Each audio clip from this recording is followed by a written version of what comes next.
Foreign Affairs Minister Oliver Joseph went into explanatory mode on Tuesday as the government seeks to head off potential commentary on its pending payment to public servants. The disbursement will be made at the end of this month based on agreements reached during the mediation process. The government estimates that the settlement will cost more than $1 million.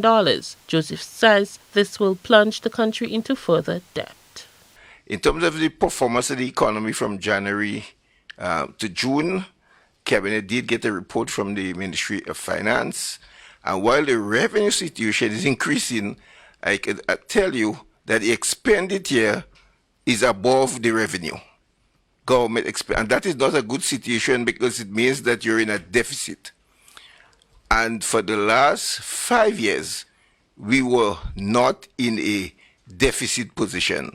But for the first time, due to COVID and the impact on revenue, we are in a deficit position now.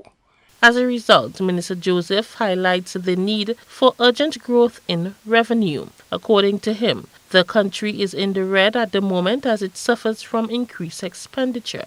He told the media that although there has been an uptick in recent months, this has not been enough to head off the government's expenses. And in addition to that, we have to add this month a $1.2 million to the current wage bill for public sector, which will put us into a further deficit unless we have increased performance on the revenue collection side.